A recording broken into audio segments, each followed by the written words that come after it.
Your Excellencies, ladies and gentlemen, thank you all very much for coming, and a big welcome to you all from the ICRC to the ICRC here in Geneva.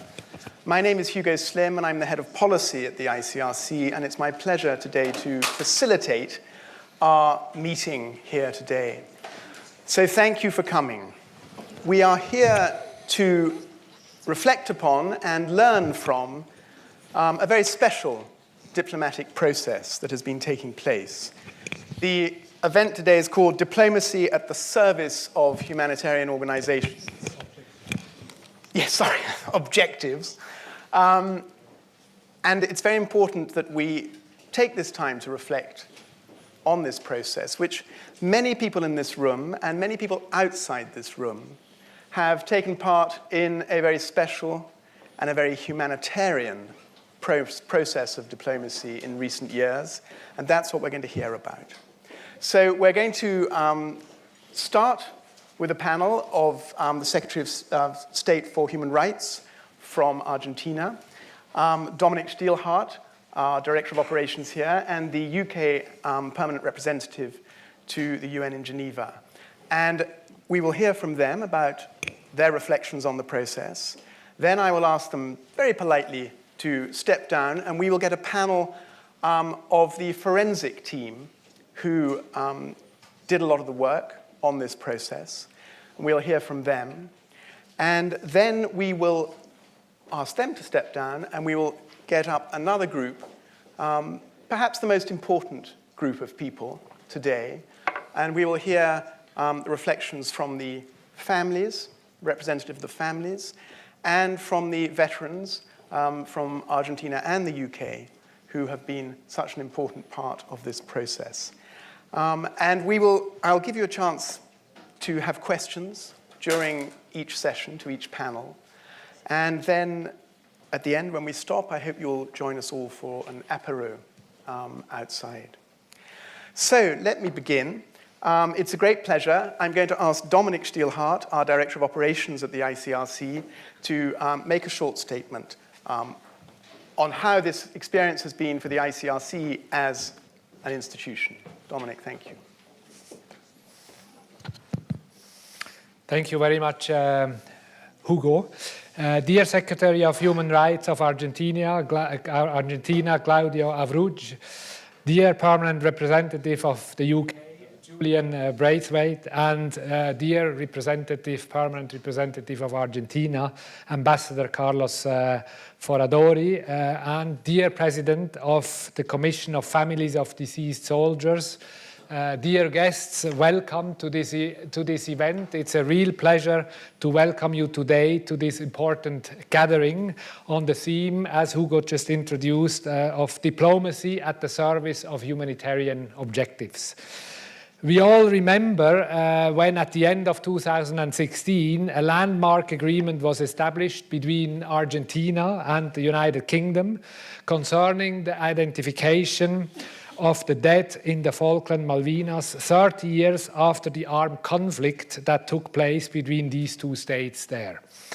This agreement, which is called the Humanitarian Project Plan, provided the basis for a very special mission to identify Argentinian soldiers killed in combat, buried in a Darwin cemetery more than 3 decades ago.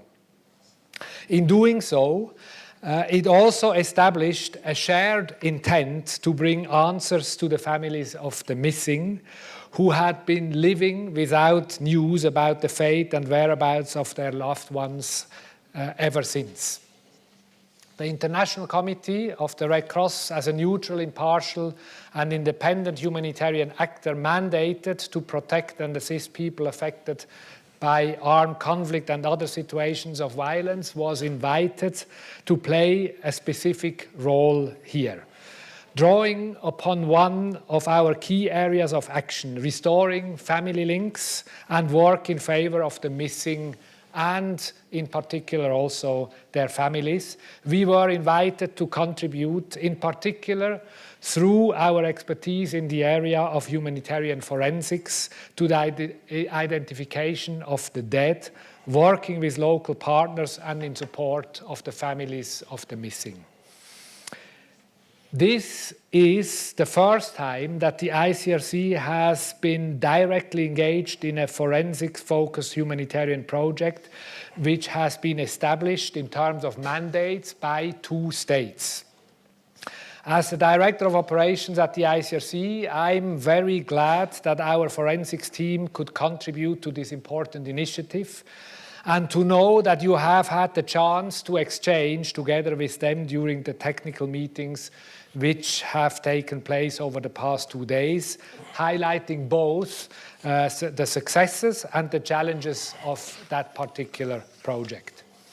I've been particularly impressed by 3 important aspects of this project and would like to highlight these as we embark on today's discussions.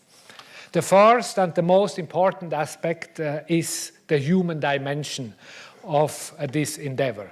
The identification of human remains, or to put it simply, giving a name to the dead, is an essential part of restoring the dignity of people who have died.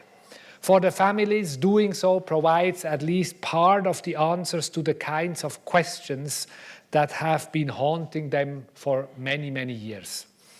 It also gives them the possibility to mourn their loved ones in a different way. The impact of disappearances on individuals, families, and communities, as we see it in many, many conflicts around the world, is one of the most damaging and long-lasting humanitarian consequences of conflicts. For families of missing persons, time does actually not matter. What matters is answers. For the ICRC, the basis for any response to the needs of families should be built, putting them at the center of our concerns. The result of the project is, on this point of view, definitely very positive. Secondly, this initiative offers us a powerful illustration of international humanitarian law in action, and this is really important in today's times. Under international humanitarian law, parties to armed conflicts have obligations related to accounting for persons that are reported missing as a result of armed conflict and for the dead. Engaging in the humanitarian project plan that we signed at the end of 2016 enabled the states involved, in conjunction with the ICRC and the forensic practitioners who contributed to the identification of the dead, as well as all those who contributed to providing answers to the families of the missing, to take important steps in this regard. It is important that we reflect upon and learn from the challenges and good practices that this initiative offers in terms of international humanitarian law in action and with regards to the missing. Thirdly, this initiative has provided us with very concrete examples of what is possible in terms of humanitarian results when there is political will to achieve meaningful results for the families of the missing. Within the frame of the humanitarian project plan, both the United Kingdom and Argentina work together to develop and to achieve a common humanitarian objective. It is my firm hope that other states will be inspired by this example. Many were involved in this important humanitarian endeavor. For our part, the ICRC was able to contribute as a neutral, impartial, and independent humanitarian actor to the important result achieved for the families by providing technical support, for example, in the realm of forensics, and by serving as a neutral intermediary between states and parties concerned. But we were by no means alone in our efforts and in our support to the families. I would really like to also seize this opportunity and to take a moment to thank the many other actors that have been involved in enabling us working together to achieve such important humanitarian results for the families of the missing in the Falkland Malvinas. Whether here in Geneva, in London, in Buenos Aires, or on the island itself, your contributions mattered and made a real difference for the families. Now I invite you to all listen to the story of the Humanitarian Project Plan, a story of diplomacy in service of humanitarian objectives, of respect of the law, and above all, a story of humanity. Thank you very much.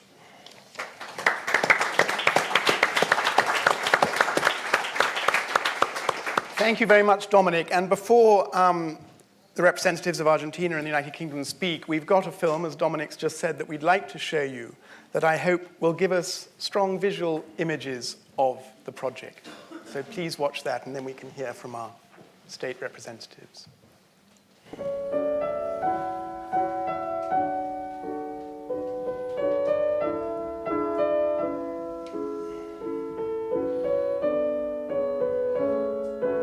Me avisaron que había guerra, me dijeron.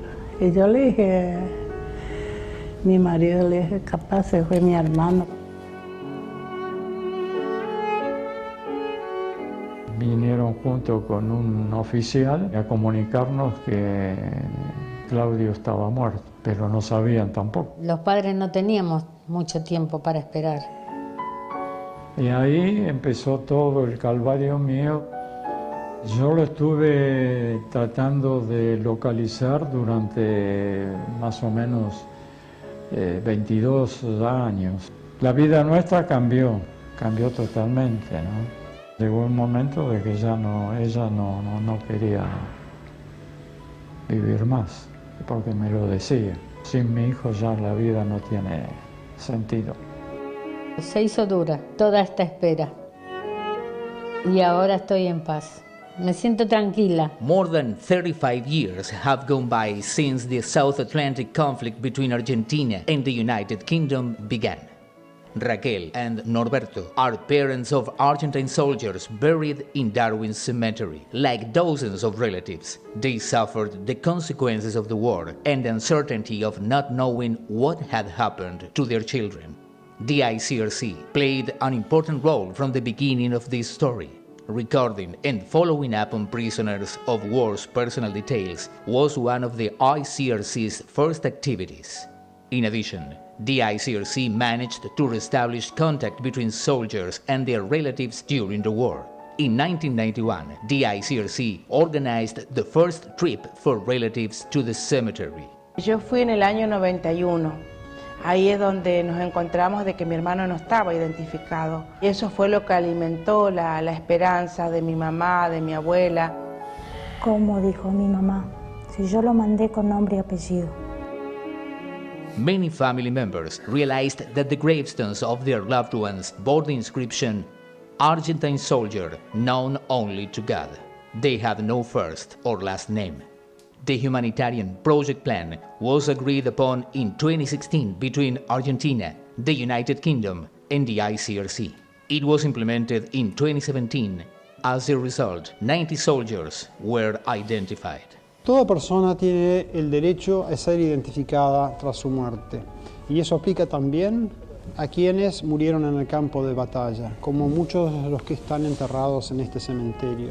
I would say it has been a rather exceptional project for the ICRC and for everybody involved. This is not so usual, not so frequent. In fact, to my knowledge, it's maybe the first time that there is such a precise diplomatic agreement giving a task to the ICRC, giving a very precise, let's say, project to implement within a time frame that is already defined, with a budget that is already funded and everything. El trabajo forense en las islas consistió en una actividad diaria durante 7 semanas. Comenzábamos con la exhumación meticulosa de cada cuerpo que sería analizado durante ese día, para luego proceder a su análisis, y esa labor incluía la documentación minuciosa del caso, la toma de muestras para sus estudios posteriores de ADN, y una vez completado el estudio y la documentación, todo el proceso de regresar al cuerpo con sus pertenencias o objetos asociados,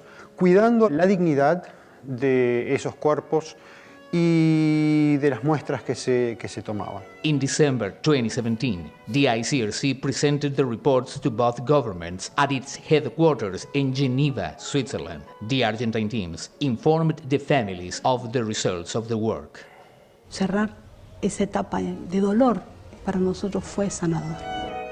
Llegó el momento y bueno, y fue, ¿qué puedo decir? Yo llegué allá, llegamos con mi esposo y tenía la cruz ya marcada, ya sabíamos cuál era ahí, y era tan cerca de la entrada que corrimos a ver la tumba de nuestro hijo. Cuando llegué ahí me arrodillé, nos arrodillamos con esa fuerza porque es un momento sublime. Con esto ya digo que estoy cumpliendo con mi hijo.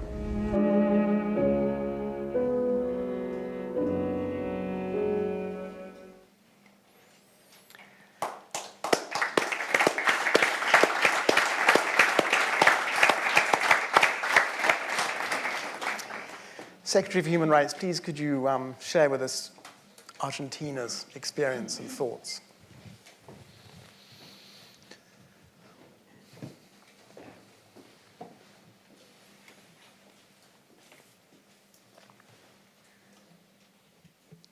Buenos días a todos.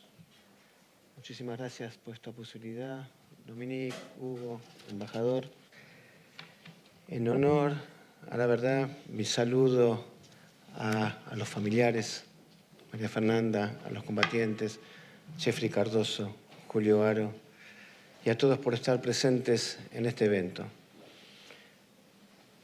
Pero para ser justo y sincero conmigo mismo y con este ámbito, en realidad este micrófono yo debería compartirlo con el embajador ante la Misión Argentina, Carlos Foradori, que es un gran hacedor y un gran facilitador de todo lo que fue y es el acuerdo y el trabajo que se realizó y que nos permite estar en este día. Así que, en nombre de todos, el reconocimiento, embajador. Sin duda, para la Argentina es un punto de inflexión y es un orgullo y un honor muy grande poder llevar a cabo con éxito este plan humanitario. Que surge este compromiso de las palabras del presidente de la Nación, el ingeniero Mauricio Macri, cuando plantea tres valores fundamentales en la relación del Estado, del gobierno con la sociedad. La verdad, el diálogo y la cercanía. La verdad es reconocer que la Argentina tenía una deuda con sus héroes y las familiares de sus héroes. 36 años de espera es mucho tiempo. 36 años son poco más de 2 generaciones y es mucho tiempo sin dar respuestas. El diálogo planteado en las dos dimensiones, en el diálogo con todos los países del mundo, de plantear como corresponde la relación de la Argentina con los países del mundo y llevarlo adelante fue lo que permitió poder llevar a cabo este acuerdo entre Gran Bretaña y con el auspicio de la Cruz Roja Internacional.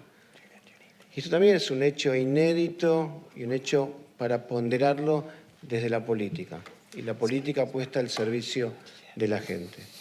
Y la cercanía entendiendo la importancia de ayudar a encontrarse a la sociedad argentina, implica estar cerca de la gente, entender sus pesares, entender sus dolores, entender sus angustias y entender que era tiempo de dar las respuestas.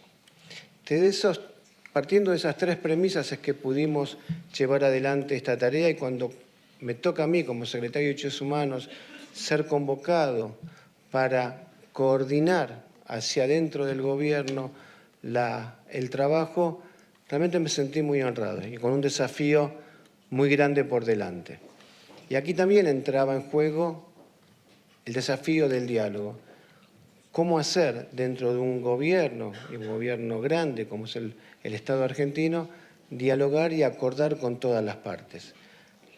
las partes gubernamentales y a su vez con las organizaciones de la sociedad civil, fundamentalmente con la Comisión de Familiares y con los veteranos, donde había mucho escepticismo, donde había mucho enojo, donde había mucha desconfianza, qué es lo que el Estado venía a proponer y con qué seriedad iba a trabajar. Y esto lo hemos logrado. Y lo hemos logrado respetando estos tres valores que yo he comentado al principio: el diálogo, la verdad y la cercanía. Así que yo quiero agradecer a la Comisión de Familiares y a los veteranos esta confianza depositada.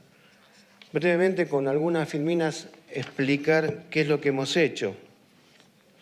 El cementerio de Darwin en las Islas fue inaugurado en 1983 cuando Jeffrey Cardoso, el coronel británico, da la sepultura a los soldados de Malvinas en las islas, y teníamos por delante la identificación de 121 tumbas que figuraban con el nombre soldado argentino solo conocido por Dios.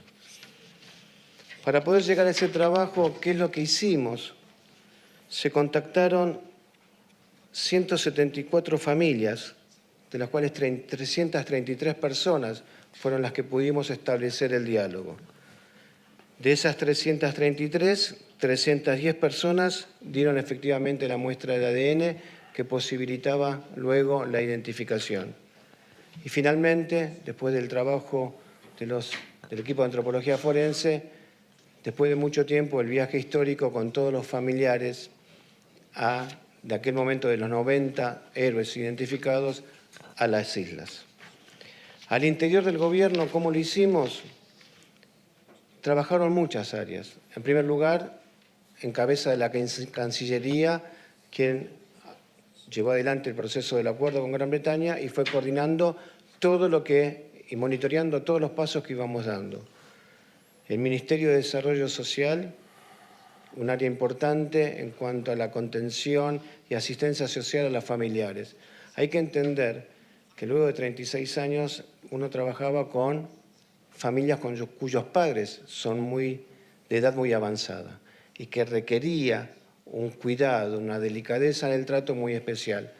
Además, y lo vamos a ver en la última filmina, la extensión del territorio argentino es muy vasta y la mayoría de los héroes provienen de las provincias y lo que llamamos el interior de la Argentina y de lugares remotos de las grandes ciudades, con lo cual también es otra idiosincrasia y otra manera de acercar el Estado a ellos y que requería también un cuidado muy especial. El Ministerio del Interior con el Registro Nacional de las Personas para poder dar la documentación e inclusive una vez identificados ayudar a las familias a poder viajar a las islas teniendo el pasaporte en regla, muchas de esas familias no lo tenían. El Centro Ulloa, que es un centro que tenemos en la Secretaría de Derechos Humanos, que fue creado para dar asistencia a las víctimas del terrorismo de Estado y a sus familiares, fue puesto a disposición para dar contención psicológica. La Escribanía General de la Nación, quien tenía que dar fe de todos los actos que se iban llevando a cabo y labrar las actas para que quede debidamente documentado. Y por supuesto, creo que el más importante de todos, el equipo de antropología forense, que es una pata, como decimos en Argentina, vital en todo este trabajo junto a todo el equipo de antropología forense que se pudo conjugar en esta situación. Como decía, acá tenemos un mapa donde vemos toda la extensión de nuestro territorio y cómo están localizados los héroes a lo largo y ancho de todo el país. En aquel momento del viaje histórico fueron 90 héroes identificados, hoy ya estamos en la cifra de 104, lo que nos da un número de 84% de efectividad en el trabajo y somos muy optimistas al futuro inmediato para poder dar con la totalidad de las identificaciones. Es bueno recordar que fueron 121 tumbas, 122 héroes, soldados, para ser identificados y hacer el matching con las muestras de sus familias. Finalmente, decir que estamos convencidos que con el paso del tiempo, en la historia argentina, esto va a ser uno de los hitos más importantes de la historia contemporánea. será uno de los hitos por los cuales el gobierno que a mí me toca integrar será recordado. Y creo que para todos nosotros, y me honra y nos honra a todos poder traer esto como ejemplo y que sea emulado en otros países que lo requieren y en países que están en conflictos que puedan tomar como ejemplo del valor de lo humanitario, del valor de incorporar el afecto y la ternura en la política, de quitar la partidización, la ideologización y la política mal entendida de los conflictos que requieren sanación para las personas. Porque en los conflictos graves como los que hablamos de la guerra y de guerras y de conflictos armados, los que sufren en definitiva son las personas y son las familias las que requieren sanación. Y en la medida que entendemos esta individualidad en la sanación, vamos a lograr sociedades mucho más sanas, más puras, más desarrolladas y más pacíficas. Este es el compromiso del Estado argentino, esta es la gratitud que tenemos con este acuerdo y el agradecimiento a Dios y a la vida que nos ha puesto en las funciones en este momento histórico para llevar adelante este trabajo. Muchísimas gracias a la Cruz Roja Internacional, a Gran Bretaña por el apoyo y a todos los que confiaron y que hicieron posible este trabajo. Muchísimas gracias.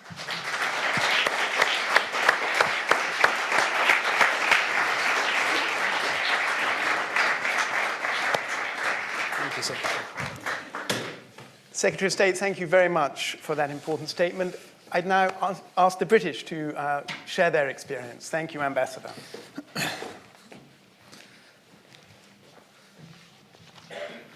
Thank you, Hugo, and thanks to all of you for coming here today.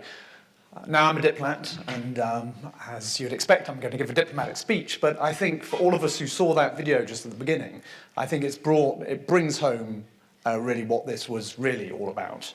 That underneath the relations between states, the conflict, the grand forces, if you like, that have led to this conflict and led to this situation. Actually, there's a very, very human story of families that have not known where their loved ones were, haven't really been able to grieve in the way that everybody else does when their loved ones pass. And those people it's been a humanitarian tragedy for those families and for those people. And the fact that Argentina and the United Kingdom were able to come together and really put that humanitarian objective of trying to bring that to an end, to do something about that, is, I think, one of the things that, for me, is most significant about that. And that what we've done for the families and what the ICRC has done through its excellent work is hugely important for those individuals. But it's also led to a new relationship between our two countries and our two governments. And working with my Argentine colleague who was here in 2016, Marcelo, and now with his successor, Carlos, in this little way here in Geneva, the fact that we work together on this project has meant that we've now started working together in a different way right across the many different agencies and organizations based in Geneva dealing with issues to do with global health, humanitarian work, the Human Rights Council. There's a degree of cooperation now that's been catalyzed, if you like, by the work on something that at one level was so simple. How can one do something for these families who have not had answers for all these years, but actually goes much wider to the reconciliation between countries after such difficult, awful issues like a conflict that we had so many years ago, and this was one of those unresolved issues from that. So I really wanted to begin, I think, on a personal note, really just to say that, yes, this fits into the context of relations between Argentina and the United Kingdom. I'm really delighted as a diplomat that those things have really been improved by the work that we've done here. But actually, the fact that it's really about doing something for those families really, and that video really showed us just what that really means for people. So first, I really wanted to extend my thanks and that of the United Kingdom government to the ICRC in particular for the care and consideration which they handled what is a very sensitive as we've heard, humanitarian project. The ICRC played a key role in facilitating those meetings that took place between our two governments, bringing us together, finding a framework for us to work together that allowed us to focus on that humanitarian objective, and also arranging the logistics of the forensic operation and indeed the framework for that operation. And we're very grateful for the way in which they did that so professionally, impartially, putting the humanitarian objective first and foremost.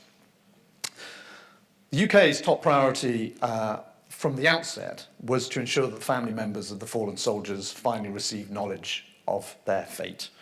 And we took time to get that process right. And as we've heard from Claudio, both of our governments undertook challenging and complex negotiations with the shared objective of obtaining closure for the families from whom fathers and sons were taken more than 35 years ago. And we've just seen what that means in terms of the parents and the fact that they've been living with this for so long. They themselves are really at an advanced age now. Now, it was a short conflict, but many people died during it. Nearly 1,000 Argentine soldiers and 250 British servicemen were killed, as well as 3 islanders. And after that gunfire ceased, those Argentine soldiers who were killed on the islands were buried in the cemetery there, as we've heard. Over 120 of them, as we've heard, were never identified. And they remained in these anonymous graves until this identification process was set in motion by the Argentine government's approach to the ICRC in 2012. And I think I want to really pay tribute to the Argentine government for taking this initiative and seeing that the ICRC could become that framework that will allow us to come together and resolve this issue. I was here in 2016 leading the UK delegation for those talks to agree the humanitarian project plan, which underpinned the forensic operation to identify the soldiers' remains. And over those 2 days of talks, something very important became clear, which was that all sides were committed to finding a way through that would allow us to cooperate on this humanitarian project despite all of the political sensitivities. At a time when many think that conflict and isolationism are winning out over dialogue and understanding, it was humbling to see the representatives of all those caught up in that conflict so long ago seeking to overcome together this bitter legacy from the past. I also want to take this opportunity to pay tribute to the work of the forensics team itself, which worked so carefully to identify over the course of 2017 more than 100 soldiers, and also to Geoffrey Cardozo, the British Army officer who first buried those men in the immediate aftermath of the combat, and the tremendous humanity that he demonstrated in the respectful way in which he undertook that endeavour all those years ago. We're very pleased also to be able to welcome at last the families of the Argentine soldiers to Darwin Cemetery for a historic visit in March this year. And over 200 relatives flew to the islands, as we saw, to hold a religious service and to lay name plaques on previously unidentified graves. 2 short ceremonies were held, supported by local and visiting clergy and including military honours. For me, this whole process has been a remarkable example of the way in which the ICRC and international humanitarian law can help to prioritise over politics the needs of people caught up in conflict. Despite the dispute over sovereignty, despite the UK's clear political and military commitment to the islands, all sides were able to come together to recognise a simple humanitarian truth, that the families of those soldiers had suffered terribly, never truly knowing the fate of their loved ones, and deserved our collective help. This project has been a key part of a process by our two governments to build a new and better relationship for the future. It is one among many areas where, as I was describing, we have in recent years begun working together to benefit both countries, to the benefit of both countries. But for the families of those soldiers, it means something more important. Answers after all those years. Thank you very much.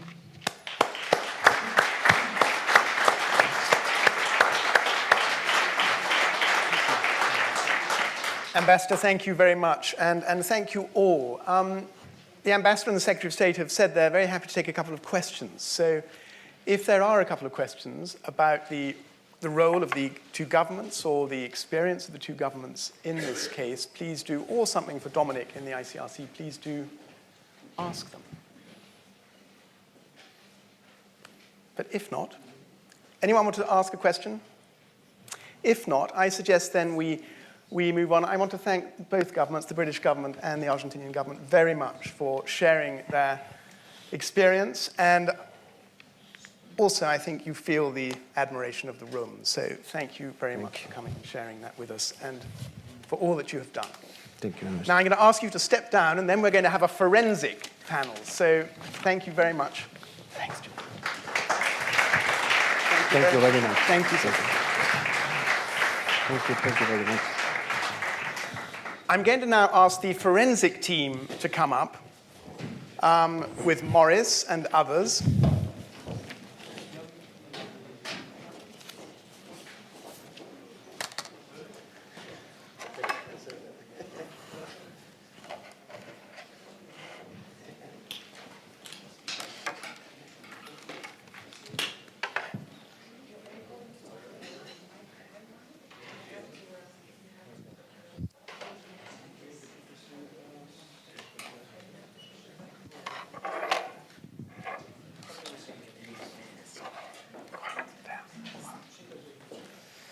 Okay, Morris, why did you? Yeah. Missing a chair. Okay, I'm going to stand up for this session. There we are. Come and sit. Come and sit. Come and sit. Morris, come and sit here. That's great. Thank you so much. So we're now going to move on and hear from the forensic team exactly how this was done. You've seen the images of the cemetery and the graveyard and the operation. But I'm going to ask Morris and his colleagues to take us through a little detail of how this was done and how it was as an experience for them as well. So Morris, please start. Thank you. No, c'est bon. Okay. Yeah, you're on. Thanks, Luego. Close. And I wish to thank, on behalf of the forensic team which participated in the forensic operation of the humanitarian project plan, for inviting us to share a few thoughts with the audience today. We just finished a day-and-a-half-long meeting with some of the colleagues from the team. Not everyone could join, but 8 of us spent a day and a half systematizing the lessons learned from the unique experience from that humanitarian forensic operation. So thank you very much for allowing us to share some of these lessons with the audience.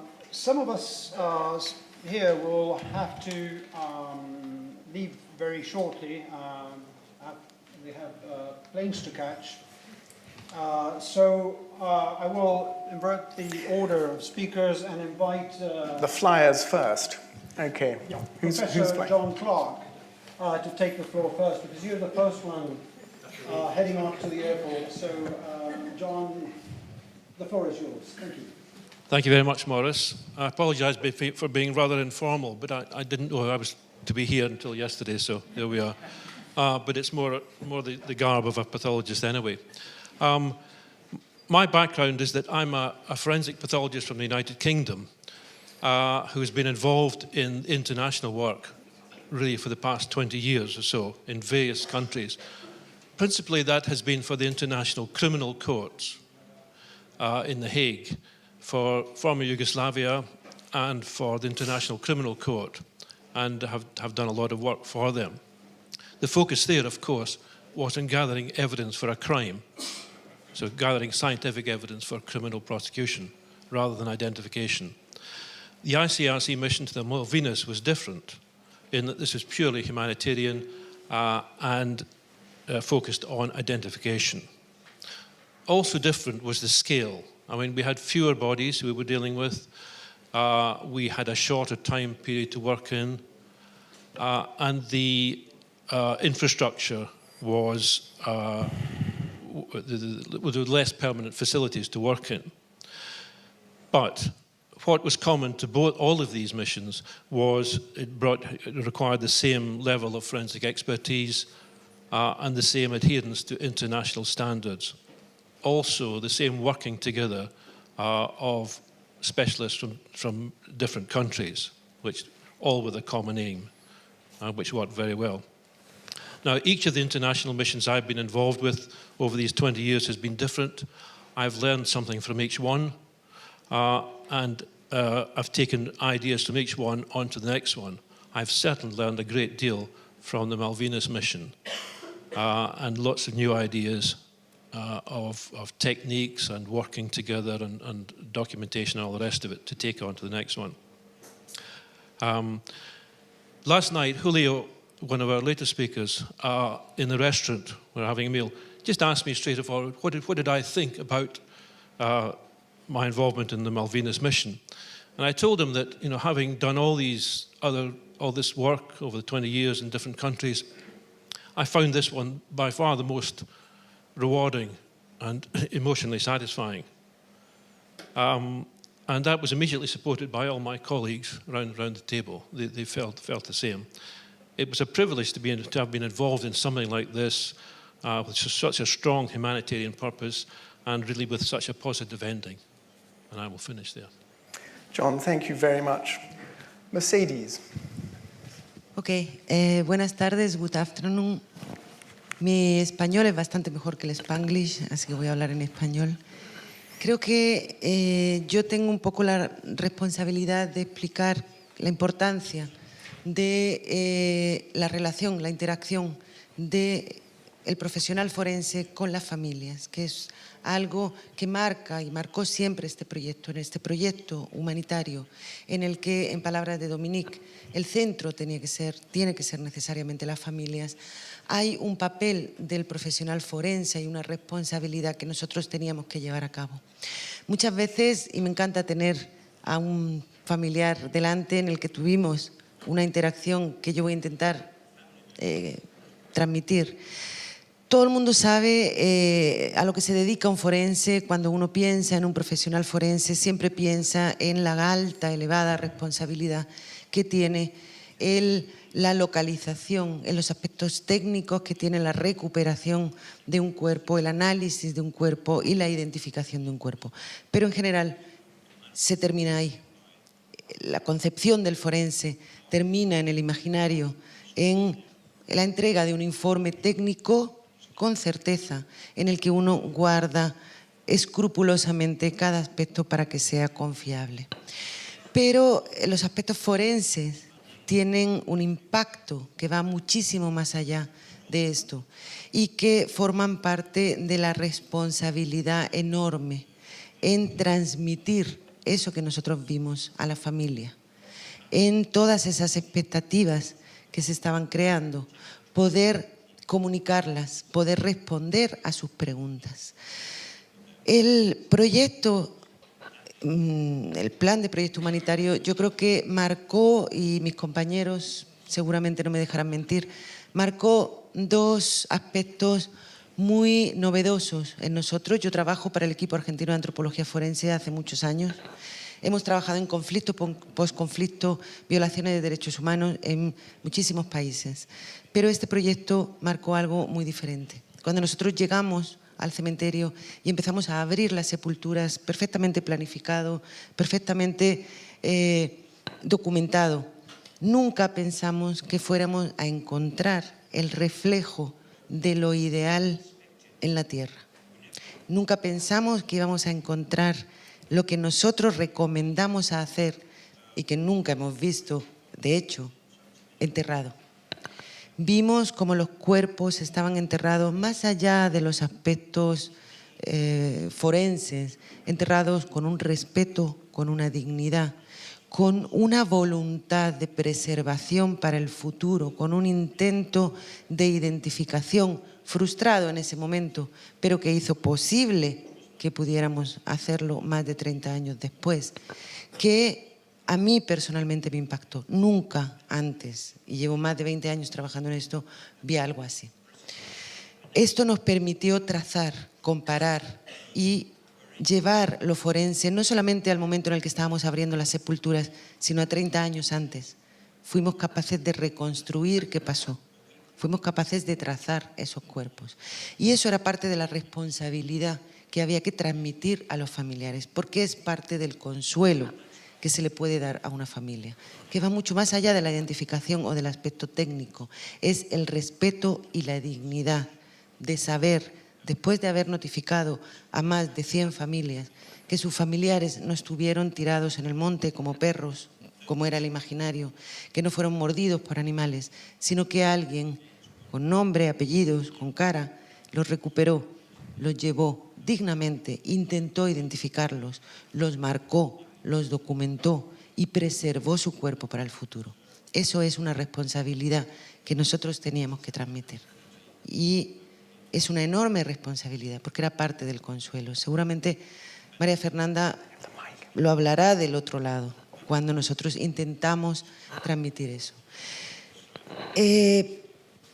La otra cosa que nosotros necesitábamos demostrar es el impacto a todo el resto de la comunidad, es el impacto que tiene que una persona que tocó el cuerpo de sus familiares pudiera referirse a ellos en persona. En el caso, yo había tenido esa oportunidad antes, pero nunca fue tan enorme como en este caso, que tal vez por el tiempo transcurrido, tal vez por la distancia, tal vez por la imposibilidad de las familias de poder llegar a los restos, de tocar los restos, de besar los restos, nuestras manos se convirtieron en el vínculo entre la familia y ellos. Y eso está fuera de lo pensado, eso está fuera de lo técnico, de cualquier manual, y eso nos impactó de una forma que realmente no estábamos posiblemente preparados a hacer el vínculo a través de nuestro contacto entre las familias y los soldados. Yo creo que es una responsabilidad nuestra dar una respuesta honesta a las familias, tanto a las familias que tuvieron un resultado de identificación como a las familias que tuvieron un resultado de exclusión, que también tuvieron un informe de la misma manera, como las familias que todavía seguimos trabajando con ellas para lograr tener un resultado concluyente, sea de identificación o no.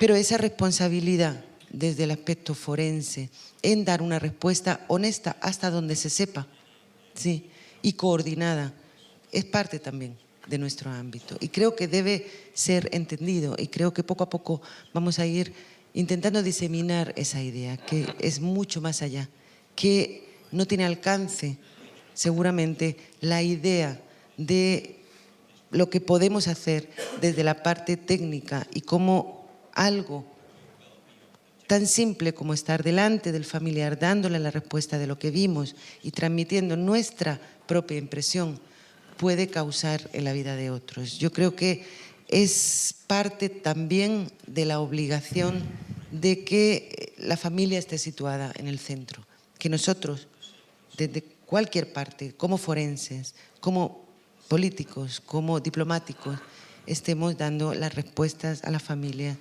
que al fin y al cabo es para eso este proyecto. Muchas gracias.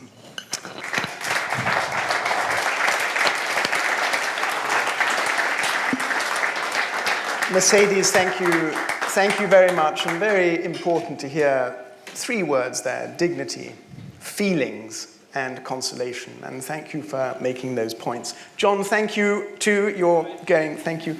It's a great pleasure now to hand the microphone to Francesco. Hola, buenas tardes. Muchas gracias por estar ahí. Miren, yo represento al grupo de expertos forenses de España, que fue seleccionado por el Comité Internacional de la Cruz Roja. ¿No se oye? ¿Sí? Ahí sí. Let's try another one. Try that one. Gracias. Hola, buenas tardes. Yo represento al grupo de expertos forenses que fue seleccionado por el Comité Internacional de la Cruz Roja, un grupo de expertos españoles, una vez que se pusieron de acuerdo los gobiernos y teniendo en cuenta que en el equipo hubo una representación de expertos forenses de Argentina y de Gran Bretaña, configuramos el equipo suficiente para llevar a cabo esta tarea.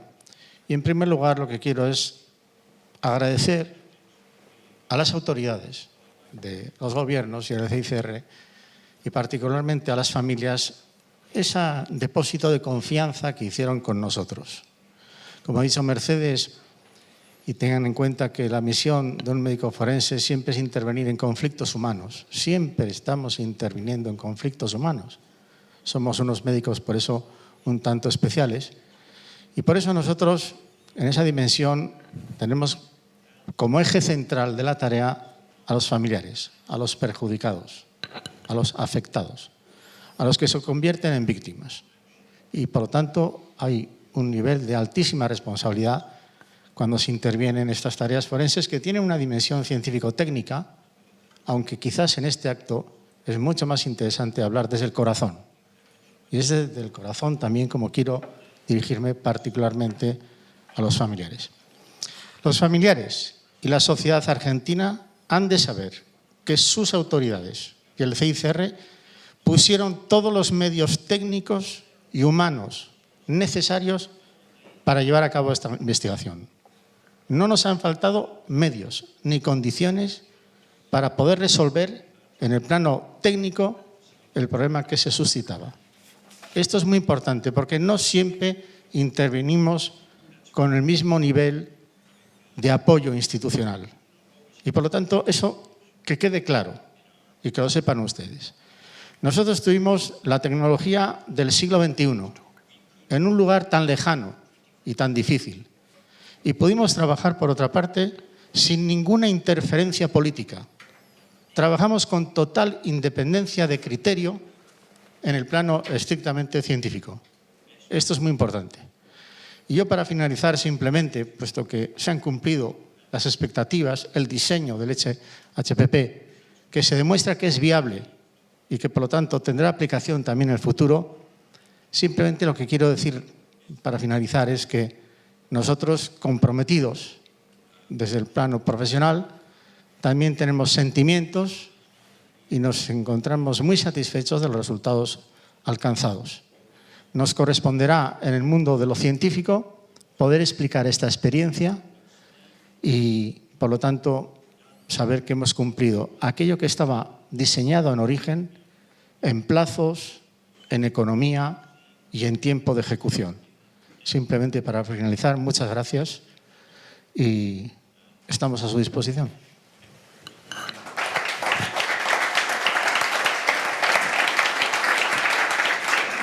Francesco, thank you very much. And again, this strong connection that one feels between the forensic team and the families, that somehow you are feeling things on their behalf and connecting with them.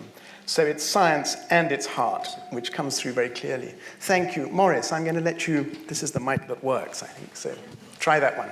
Thank you, Hugo. That's much better. Thanks. Keep it close. I'd like to compliment what my colleagues have said, but going back slightly to share with you, as I said before, the main conclusions from this last day and a half lessons learned meeting, which we as a forensic team just finished, and we all agreed that international humanitarian law and the Genevan Conventions in particular played a crucial role in the way that the dead were cared for in the battlefield, which guided Lieutenant Colonel Jeffrey Cardoso in doing his extraordinary job in ensuring the dignity of the dead, but also making sure that each one of these their bodies was properly documented, mapped, traced, and thereafter protected in a way which allowed us as a forensic team 35 years later to actually carry out the examinations and the identifications as required, expected and needed by the families. However, the Geneva Conventions also proved invaluable for us as a forensic team for planning the whole operation. defining the objectives, of course, but also the scope of the humanitarian project plan from a forensic point of view. For example, defining the terms of reference for the different technical aspects of the work we carried out in the cemetery, the standard operating procedures, etc., etc. So, lesson learned. Forensic scientists involved in humanitarian forensic activities should know their Geneva Conventions, if not by heart, at least pretty well. In addition to that, while we were carrying out the forensic operation in the field, the Geneva Conventions came very, very handy when we had to make difficult decisions. As for example, the humanitarian project plan did not contemplate the possibility of retaining and keeping personal objects of a certain value. Everything was supposed to go back to the original grave with the body on the same day. However, we did find a few elements, personal objects, of great value for identification purposes. What to do with this? There was no time to consult with our legal department in Geneva because there simply was no time. The Geneva Conventions offered an answer, and our lawyers later actually said, you did very well. So that was extremely helpful for us as forensic experts, and it was absolutely, I would say, essential for the families. And we'll hear from them later on. The second lesson that we actually summarize as in general terms from our meeting is that the humanitarian project plan put this new discipline of humanitarian forensic action on the map. It proved the value of, I repeat, a new discipline which was developed by the ICRC with the help of the international forensic community, including our Forensic Advisory Board, and developed over the last 10, 15 years. This was the first time that it was really, really put to test, and it proved its worth. And this includes, to be a bit more specific, the approach to forensic human identification. Now, many of you here who have watched the TV series of CSI, etc., are right to believe that DNA today is a magic wand to identify a person. Well, our forensic operation proved that not to be quite right. And actually, this approach, which requires the consolidation of all available information, including, for example, where the body was found or recovered from, the value of personal objects, etc., all put together is what really, really matters for a final identification which is robust and can be trusted by the families. For example, this is one case which, if we would have used DNA only, would today still be buried with the plaque of Argentine soldier only belong to God, because DNA was not sufficient in this case. However, the fact that we had found a personal object, in this case a military plate, barely legible with a possible name, but also we had information which Lieutenant Colonel Jeffrey Cardoso had collected during the recovery of the body, indicating where the body came from, etc., etc. Putting all that together allowed us to come up with an identification which has made it possible for that family to make the necessary closure. The other component of this new discipline is this approach to actually planning and implementing forensic operations, which takes into consideration different main aspects which go well beyond the technical ones. Most importantly, the legitimacy of the operation, the legality. In this case, obviously, humanitarian forensic international humanitarian law and the Geneva Conventions, but we also had to take into consideration the national legislations, of course. And security, which was not an issue in this case, but certainly the resources, which in this case is an extraordinary, exceptional case, were provided for by the parties, the organization, etc., etc. And I must say that in our experience, the forensic operation is the tip of the iceberg. That comes last. We have to take care of everything else. And legitimacy, the quality assurance and control of our operation, the robustness of the identifications, the ethical dimension, the dignity of the dead, all that needs to be cared. The religious and cultural considerations. We opened and closed the operation with a religious ceremony on behalf of the fallen. How could not we do it? And it's thanks to this approach. As you all know, we just marked the 100th anniversary of the end of World War I.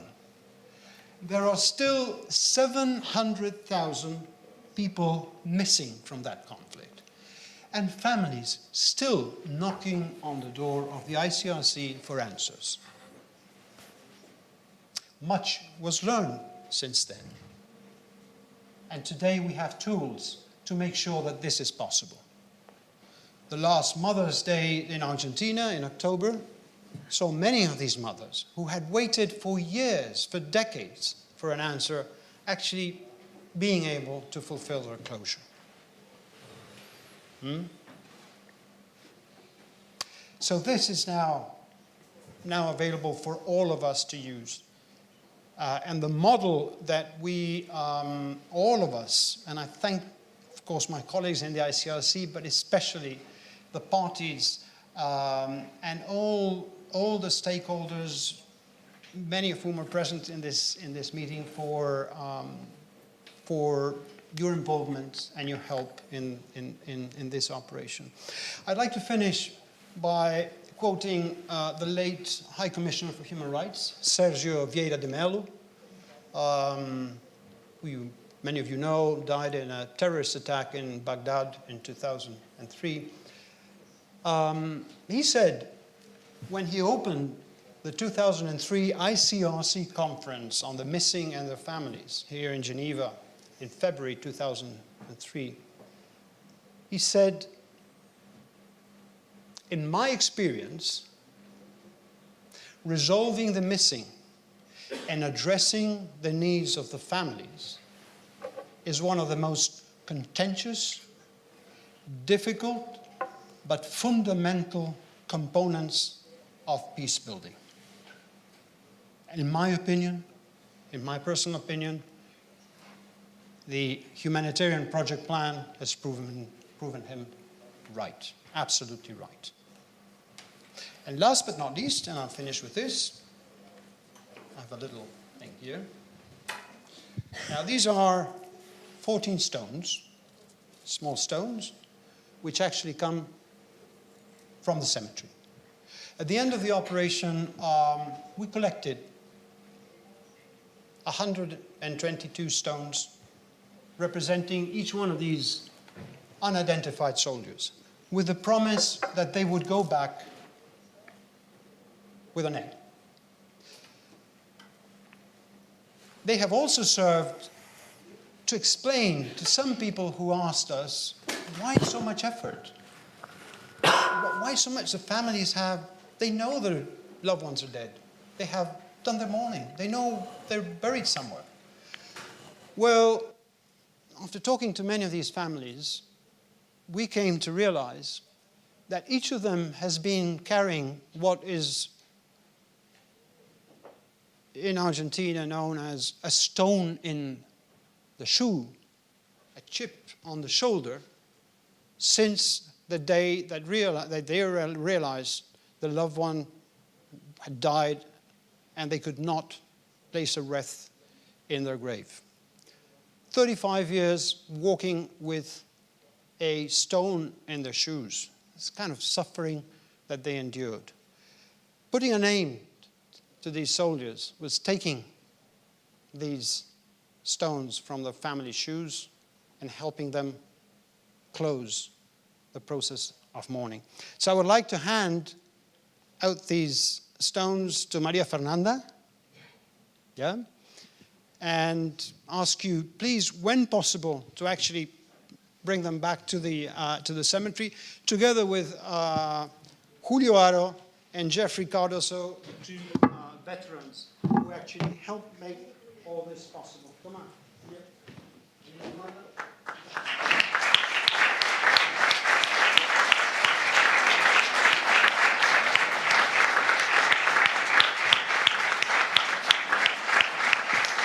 Thank you all. Thank you.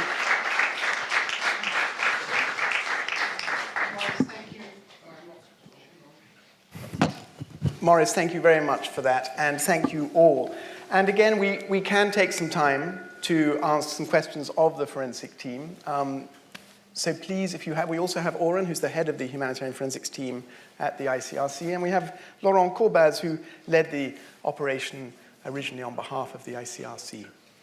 So, Oren's got a question. Hi, I just wanted to touch on a point that you raised, Mercedes, which I think really comes to the heart of when we talk about humanitarian forensics.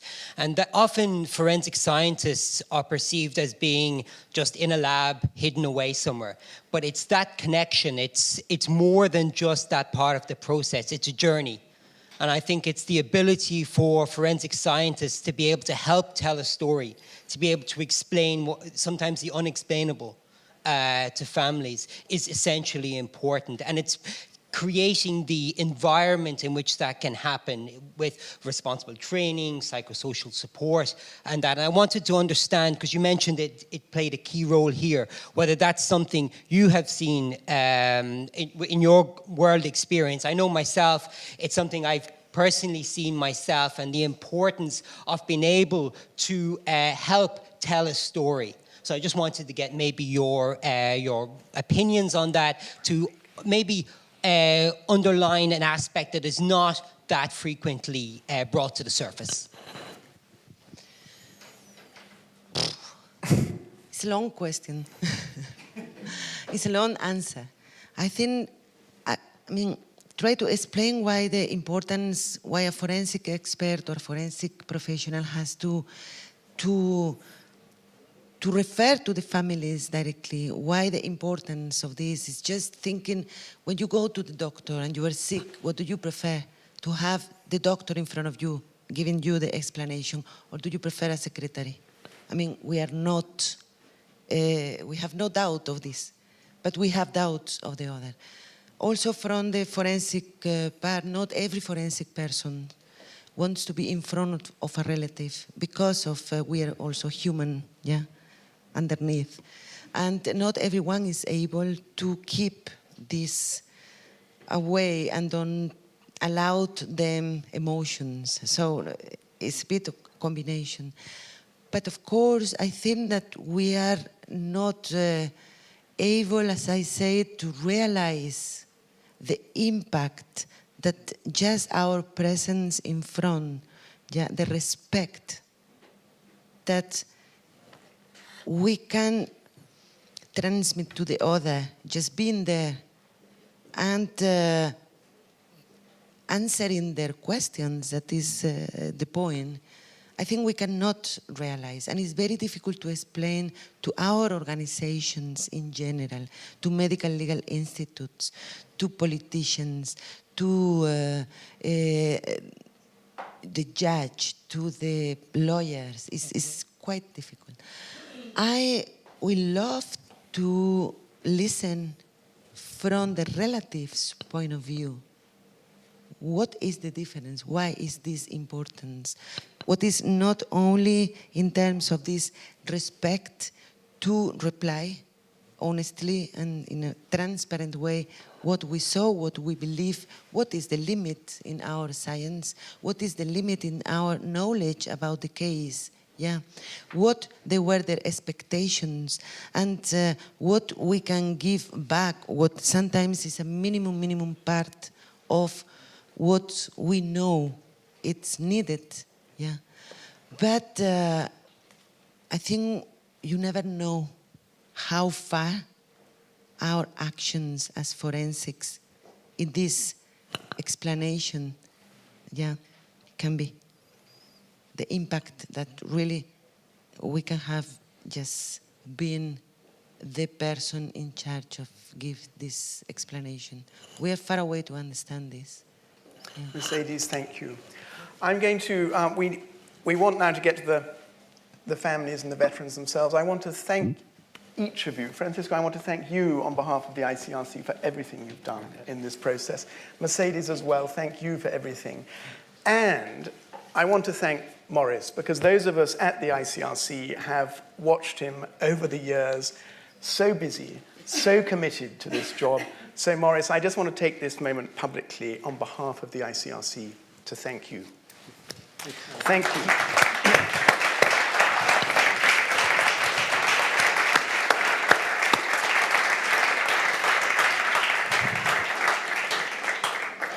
So it's now a great pleasure. We've had important people on the stage so far, but now we've got very, very important people.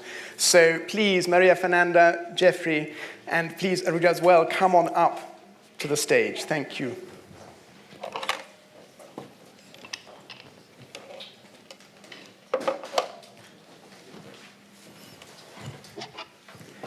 Maria Fernanda, come on, sit here.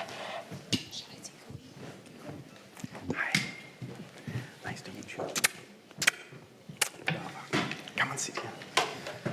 Jeffrey, please come. Yeah, that's right. You'll come. Oh, no, there isn't any more, so that's it. Come and sit over there. That's great.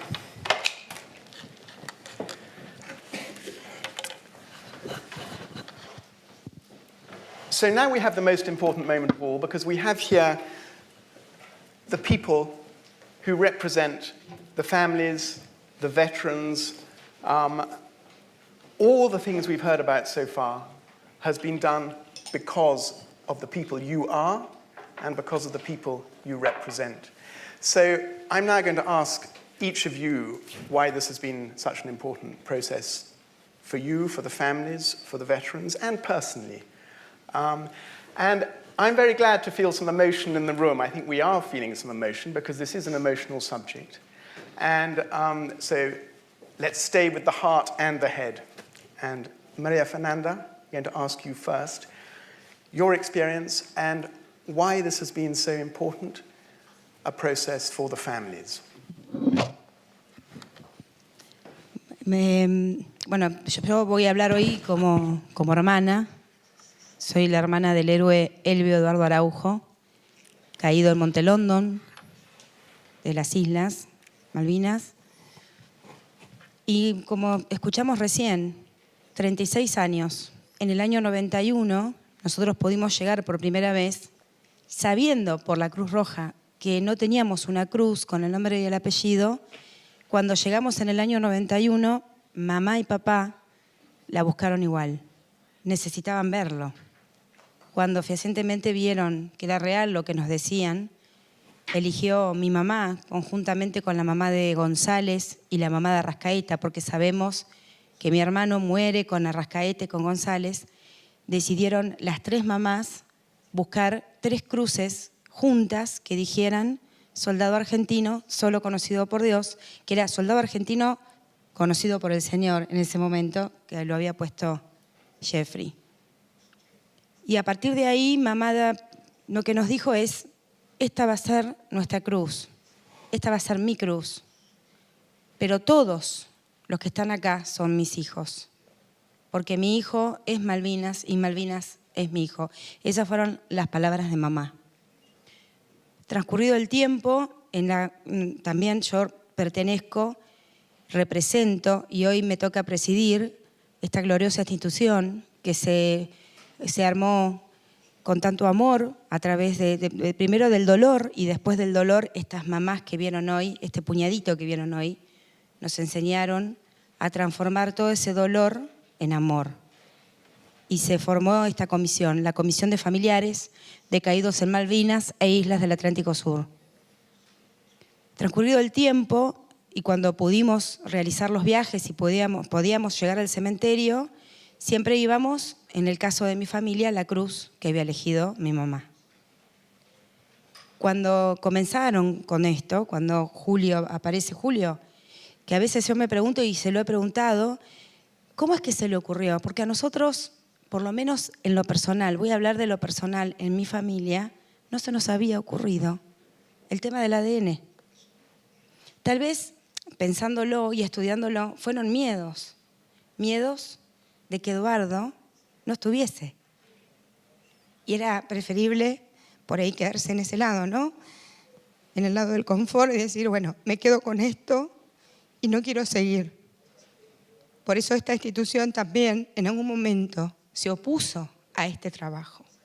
Nosotros decíamos que no, sinceramente, pensándolo y poniendo, no nos podemos poner en el lugar de una mamá, nunca, porque soy hermana, también soy mamá.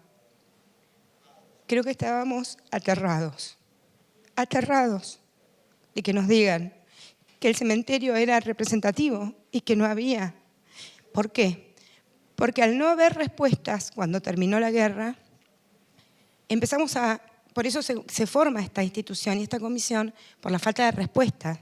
Entonces nos empezamos a nuclear y a juntar los familiares y a golpear puertas.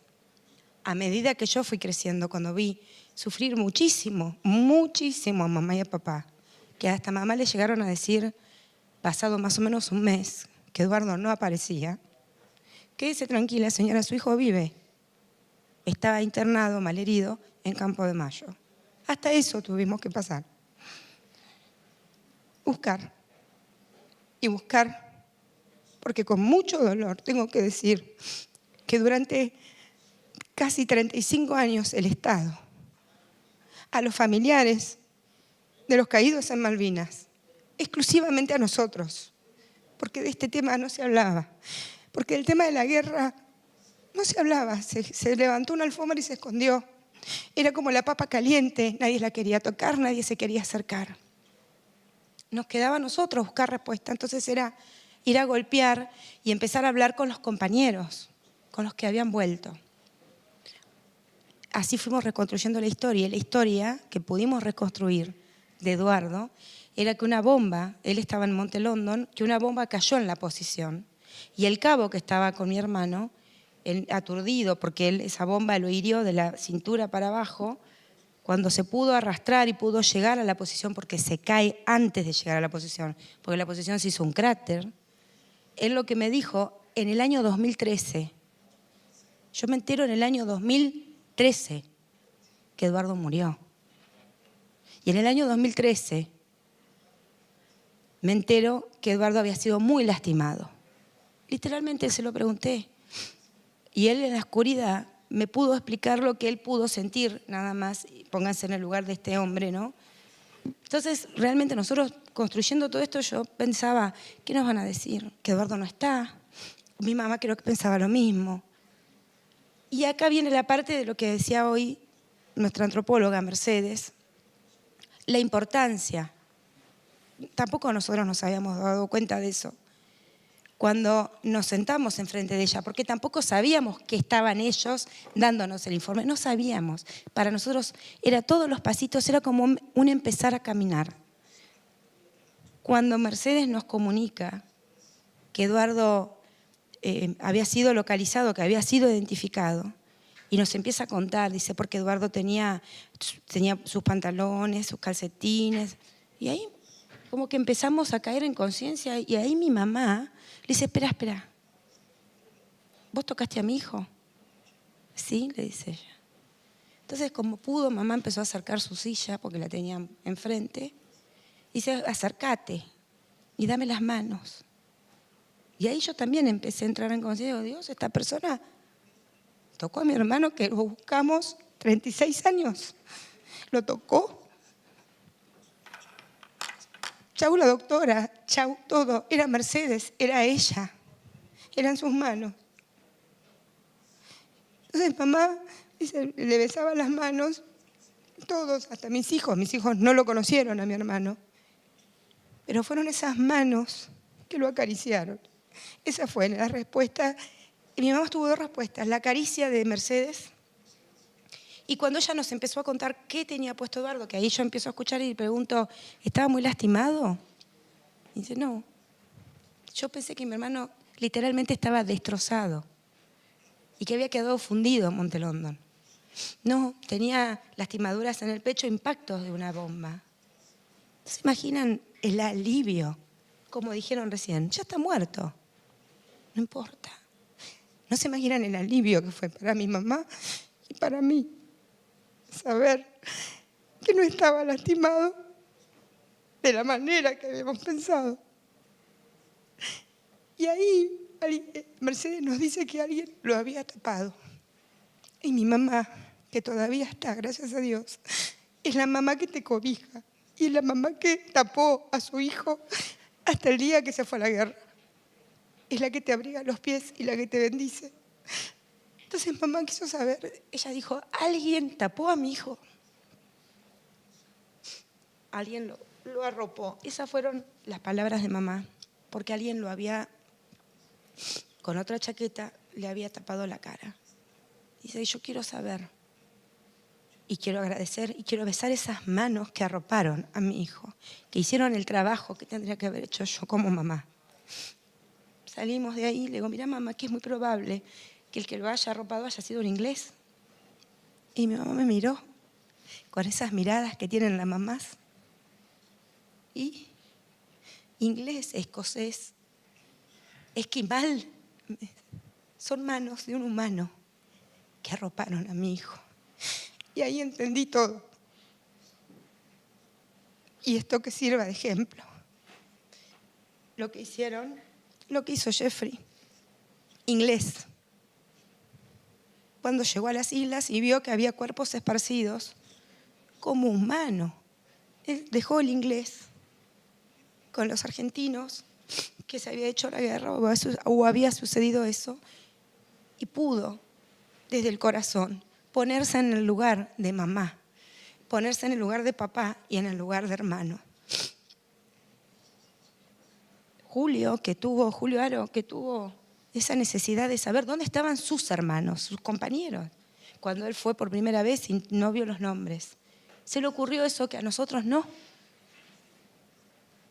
Y después aparece la Cruz Roja, porque teníamos terror. ¿Y cómo que los van a tocar? ¿Y cómo que los van a exhumar? ¿Y cómo que los van a abrir? ¿Cómo que los van a tocar? ¿Cómo que los van a tocar si eso es sagrado? Y ahora entendemos que para ellos también. Y esta es la gratitud, porque todo esto, ustedes hoy pasaron la foto de mamá, de las mamás, y esa cara que tiene mamá abrazando ese cuadro, yo no la volví a ver hasta ahora. Esa cara que teníamos en casa cuando estaba Eduardo, porque era todo música y era alegría.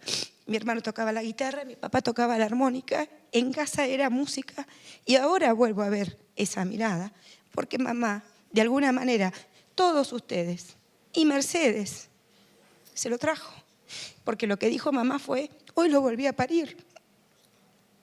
Es muy fuerte.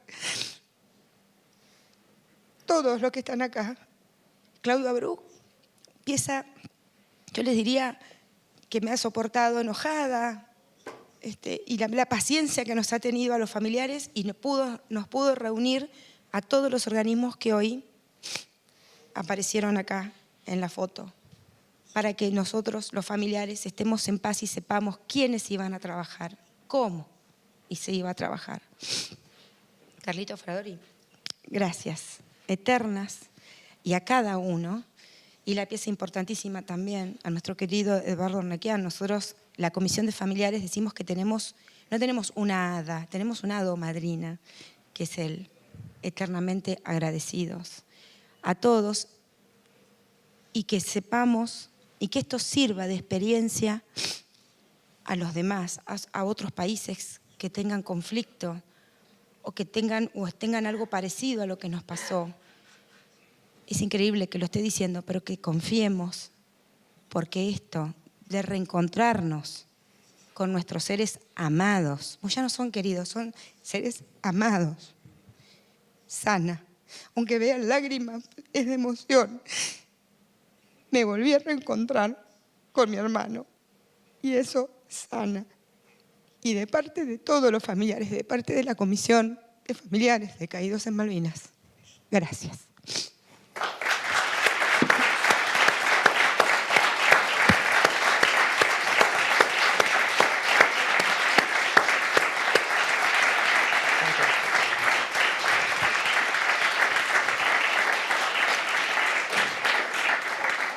Maria Fernanda, thank you so much for sharing, and I'm so very pleased that you have met Eduardo again, and thank you. Let us pass now to the two soldiers. Jeffrey, it's already been commented that by following the Geneva Conventions to the letter, you created immediate dignity for the dead and potential dignity for the families, like Maria Fernanda. Can you perhaps share your experience of this process? I arrived in the islands a few days after the surrender. In the 6 weeks before I had arrived, 900 young hearts had stopped beating. They were still beating very hard in the breasts of their loved ones, their mums and dads, sisters, children and wives. I wasn't sent down to the islands to look after bodies or the dead. I was sent down there to look after live soldiers who'd overcome and survived the conflict. And when a soldier survives a conflict, there's a lot of adrenaline going through his veins, and that can give huge disciplinary problems. Drugs, alcohol, raping of girls, aggressiveness. My job was to make sure that didn't happen. A tall order, you might think, but in fact the solution was very simple. Make sure he was warm, make sure he had food, make sure he got his letters from home, from his girlfriend, all pretty human, normal things. And it wasn't until a few weeks after I arrived that I was in their headquarters, and I got a call from somebody out in the countryside on the radio. I didn't get the call, just the call came in to the headquarters, and I could hear this radio message coming through and nobody answering. So I dashed for the radio and answered it. And it was an engineer, a British engineer, who was out in the minefields clearing the mines. And he said, I just found an Argentine soldier. What do I do? And I said, where? And he gave me the location, and I went straight out of the headquarters and jumped into a helicopter and went out to find the body. And I went down a rope, and I tried not to put my foot where I shouldn't, and I was near that first body. What went through my mind when I stood next to that soldier?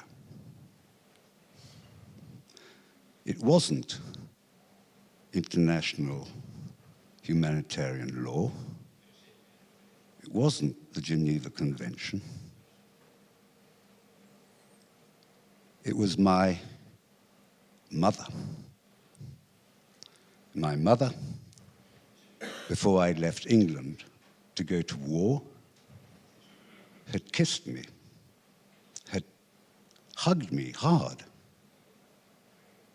I'd never been hugged as hard. I was 32.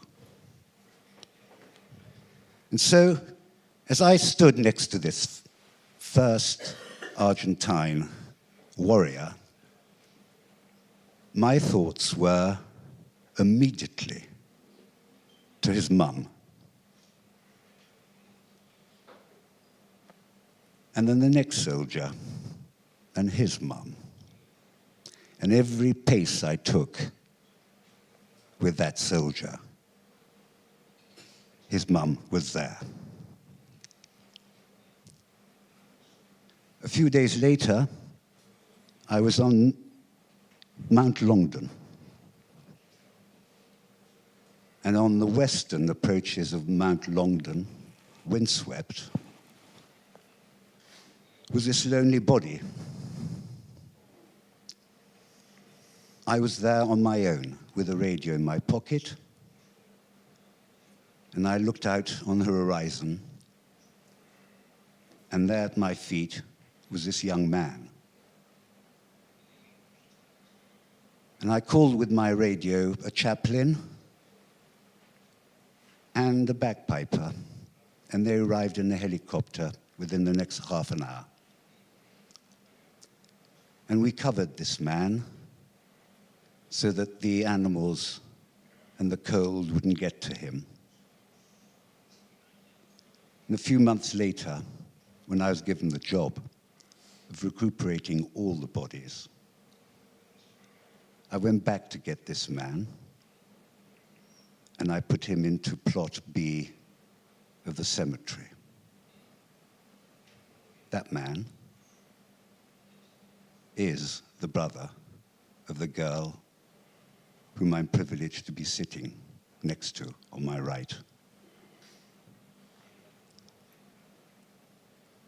I think the important message is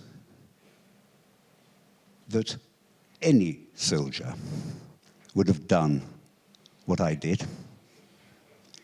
Any Argentine soldier would have done what I did. It's not me, it's the human being in me that made this possible. We're not here to talk about emotions, we're here to talk about international humanitarian law. I can tell you, after I found that first body, I rushed back to the headquarters and said, hell, what do we do? What do the books say? And I had studied military law, and military law, the manual of Army military law, talks about international humanitarian law. But international humanitarian law wasn't imposed from above, it came from below. It was bottoms up. It was humans making it. We all made that book. Those articles were signed by our governments, but it comes from the people, from human beings. And why is it so natural to do what you or I did? It's because that book enshrines everything that we think is right. Before I talk about one of my closest friends, Julio, I want to jump forward to last year when I arrived in the cemetery, invited by the ICRC, the forensic team, and the wonderful anthropological team from Buenos Aires, who are not there to listen to me. I could say awful things about them because they've gone. But, my word, how wonderful they are. I'll tell you why. Because in that cemetery is a little army.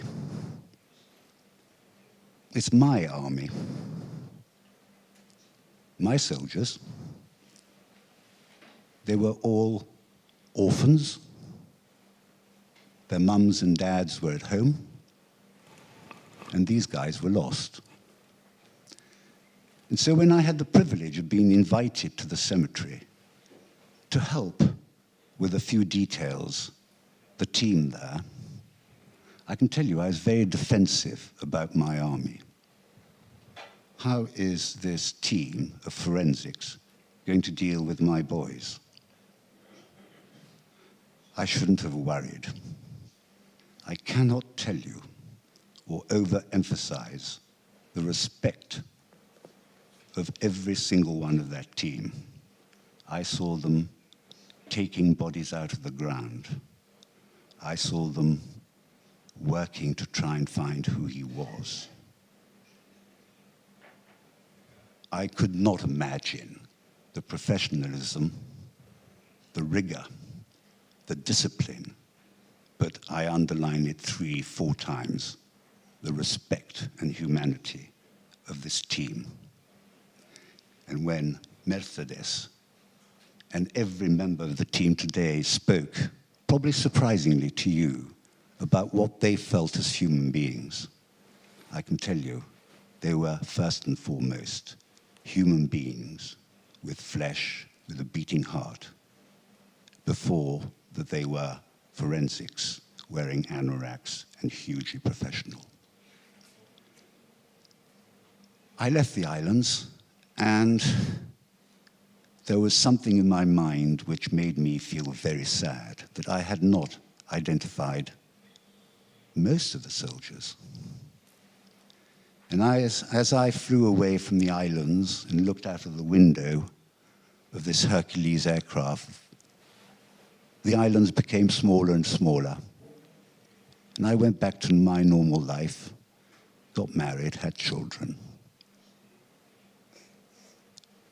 And one day, I was in London, and I met somebody.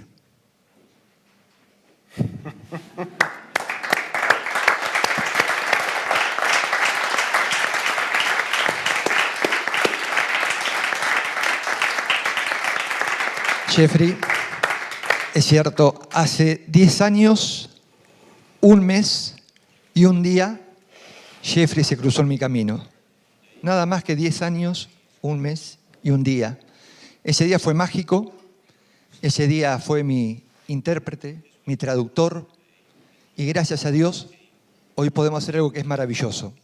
Hoy estamos en esta sala, donde si inspiramos un poquito fuerte de aire, encontramos amor, paz, compromiso con el otro, la empatía con el otro, es lo que siempre intentamos hacer.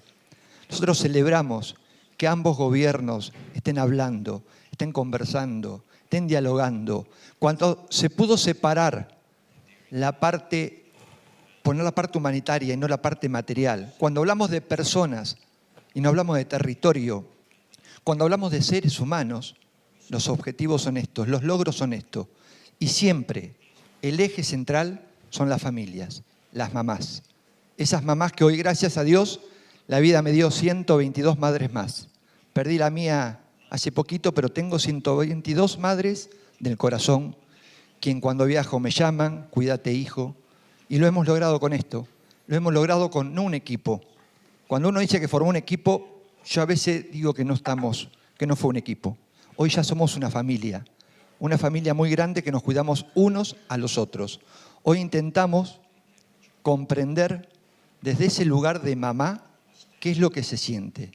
Esa mamá que no pudo volver a encontrar la tumba de su hijo, que no tuvo la posibilidad concreta de decir, aquí está mi hijo, de rezar, de dejarle una oración, y gracias al trabajo, repito, de mi amigo, que nunca fue mi enemigo, siempre fue mi amigo, Jeffrey Cardoso, hoy decimos, pero con el corazón abierto, de que gracias a el trabajo se pudo preservar de la manera que hicieron los cuerpos de mis compañeros, de esos compañeros que son mis compañeros de lucha. Cuando uno dice no dejamos a nadie en el campo de batalla, de esto se trata. No dejar a nadie, devolverle la identidad. No por perder la vida tienen que perder el nombre. Fuimos con nombre, apellido y rostro. Y de la misma forma lo tenemos que recuperar. Nombre, apellido y rostro. Tal vez me pasa, no nos hemos dado cuenta de todos los que están acá, de la importancia de lo que es. A lo mejor lo decimos y no lo podemos entender. Pero para que esto suceda, gracias al Comité Internacional de la Cruz Roja, quien es el paraguas para que ambos gobiernos pudieran charlar, pudieran ver, pudieran comunicarse, pudiéramos decir que esto es nada más que humanitario. Esto se trata de ponernos en el lugar del otro, de devolverle la identidad. Así que celebramos infinitamente lo que se ha hecho, celebramos y nos ponemos a disposición de quien sea. Hablo este idioma y lo hablo bastante mal, pero no importa en qué idiomas hablen, en qué lugar del planeta estén, pero nos ponemos a disposición para que esto lo podamos replicar en cualquier lugar del mundo. Ponemos la vida, el alma, el corazón a disposición del ser humano.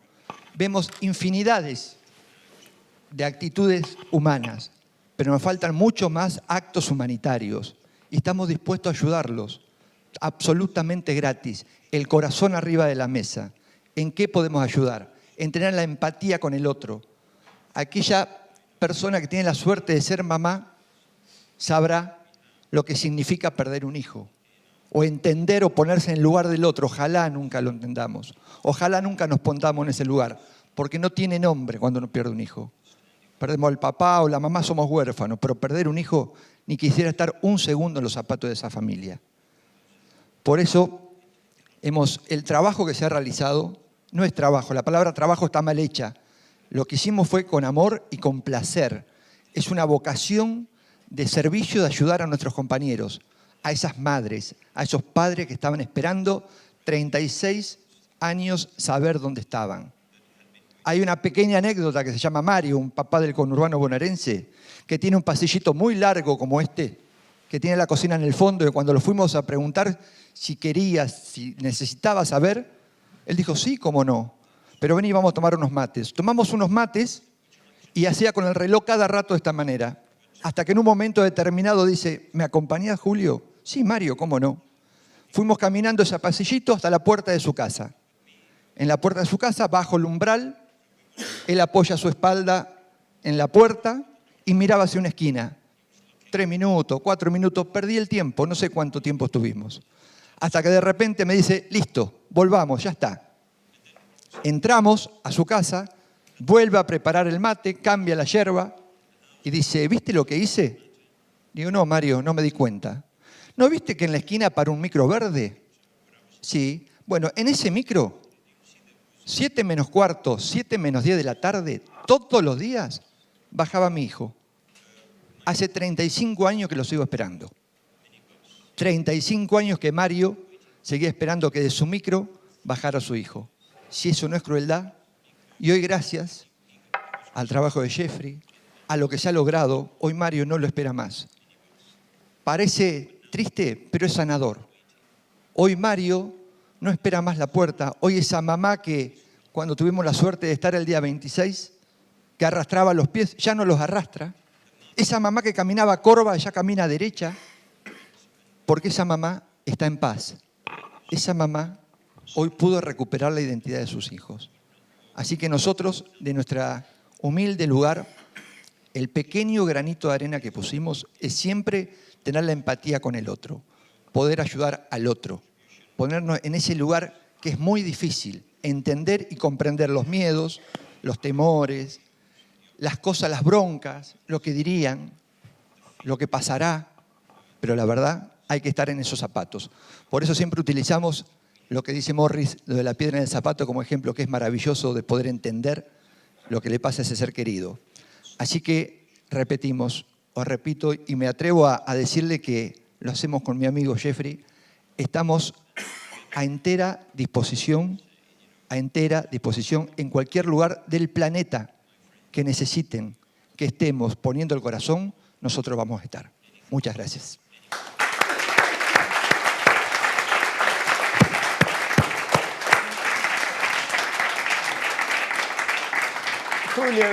Julio, thank you very much. Jeffrey, thank you very much. Maria Fernanda, thank you very much. It's so good to have you here and telling the truth of this story from your perspectives.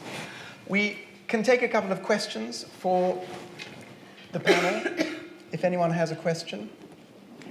Or, if not, there is one other person who is important in this story, because there was also a business which played a part in this story. Cooperación América, who helped the families get to the islands. And Roberto Kurilovic is here from that business. And if you'd like to come up, Roberto, please have my chair. Stand up, yeah. Okay, well, we'll give you the microphone.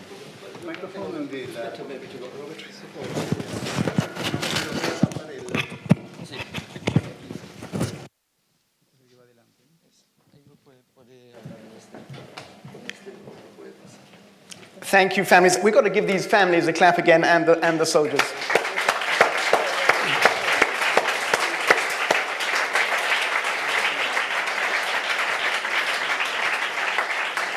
And please don't go away, anyone, because we're going to get you all up at the end for a photograph. So, Roberto, please tell us the role of your business. Bueno, buenas tardes. En primer término, soy de civil. En el 1982 estaba de uniforme. Era piloto de la aviación naval. Y he perdido camaradas. De manera que tenía hoy el honor de poder estar con ustedes y simplemente decir que estamos hablando del reconocimiento de 123 personas, 123 héroes, 123 soldados, pero en esas islas quedaron 649 argentinos y 227 británicos. Muy bien,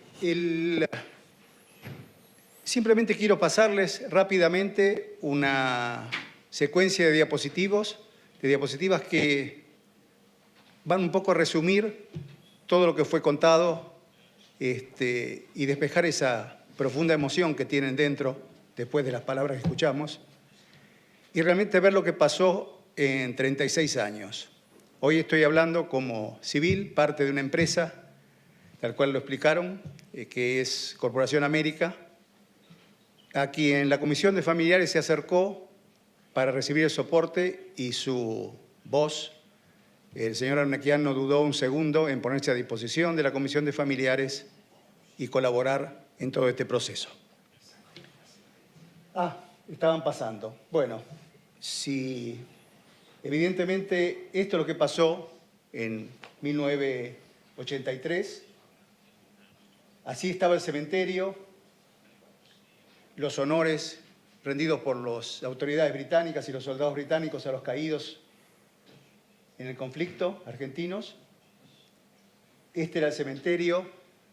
La Comisión de Familiares tenía una propuesta que realmente lo queríamos hacer realidad y fue el embajador Robin Christopher quien se acercó al señor Eduardo Arnequian en el 2003 proponiéndole la construcción de un cementerio y para ello, bueno, se construyó en Buenos Aires y por piezas fue enviado a las islas, tanto el monumento en sí como las cruces. Este es el trabajo que se hizo en las islas con la autorización de las autoridades isleñas y del gobierno británico. Se hizo con empresas locales. Son piezas, algunas de hasta 12 toneladas, donde en esos muros están los nombres de los 649 caídos sin grado, y una cruz principal en el centro del cementerio. En el año 2005 se le entrega el progreso y en el 2009 realmente lo que se presenta es el cementerio finalizado. Pero quedaba algo pendiente, hoy lo vimos. Muchas placas con esa inscripción, soldado argentino solo conocido por Dios. Aparecen estas dos figuras que acaban de hablar para lograr cambiar eso y por supuesto un equipo enorme para lograrlo objetivamente. Ese trabajo fue extraordinario, se logró la identificación, se entregaron los resultados. Sobre un plano se ubicó realmente cada tumba y cada soldado identificado con una empresa local a la cual contratamos. Se comenzaron a cambiar esas placas, que hoy están con nombres.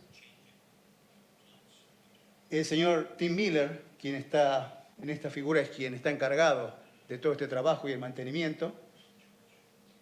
Y algo significativo, cuando estuvo el cementerio realmente preparado, lo que se gestionó y se hizo en el marzo del 26, se llevó a 250 familiares para que pudiesen reencontrarse con esas tumbas. 2 aviones, acá vemos la cantidad de gente, ahí está la realidad, esa paz en esa madre, todos los familiares que lograron acercarse al cementerio, y nos quedan algunas acciones que están en desarrollo y algunas previsiones.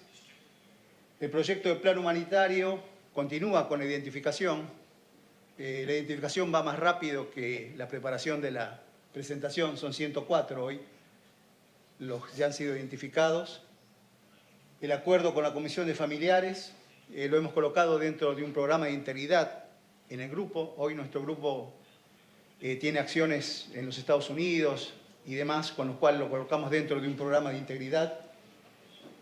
Se ha firmado el contrato con el cementerio, con la empresa local, para lograr realmente el mantenimiento de ese cementerio. El día 5 de diciembre, el próximo paso a dar es la traída del cuerpo de otro piloto cuya esposa tenía una promesa con él, enterrar sus cenizas junto a su hijito perdido.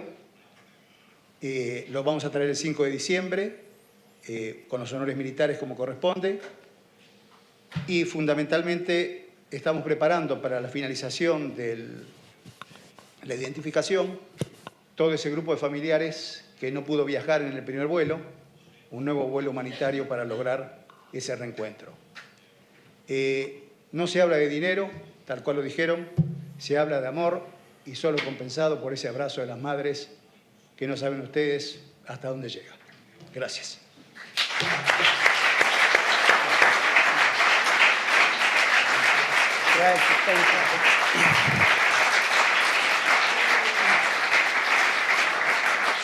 Roberto, thank you very much. And what a beautiful cemetery, and what a beautiful thing you have done. Perdón, tenía un presente de ese cementerio, la foto del cementerio firmado por el señor Arnaquian para el jefe de operaciones del comité. I'm going to come down, yeah. Ok. Es la foto del cementerio, simplemente. Beautiful. Para que lo guarden.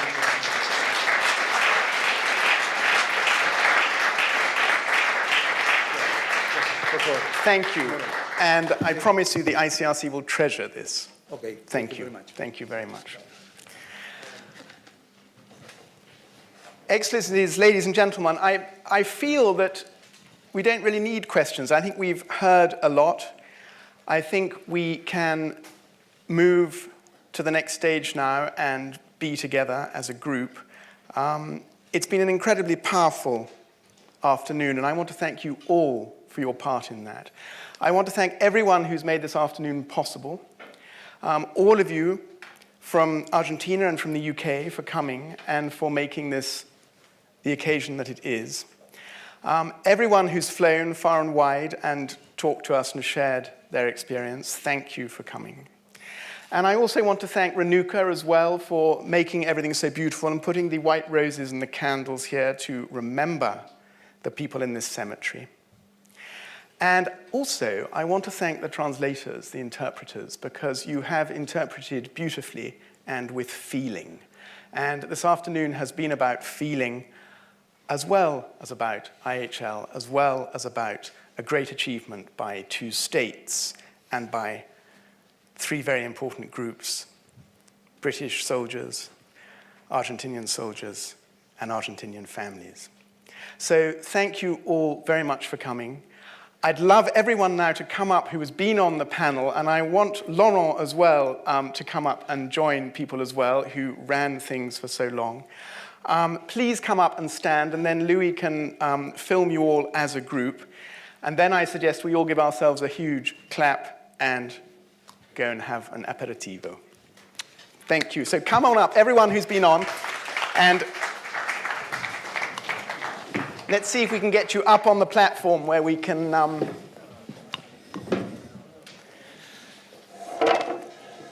Ambassador, you must come. You must come. Yeah.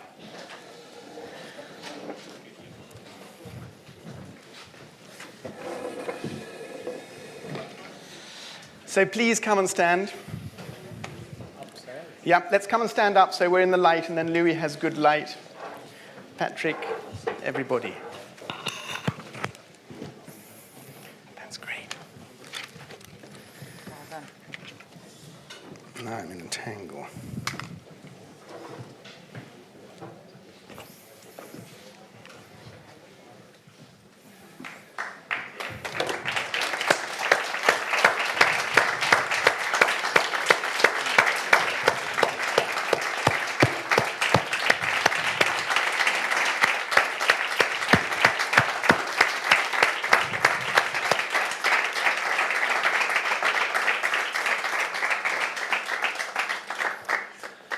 Thank you all very much. Thank you for your work over the last few years, and thank you for tonight. Thank you.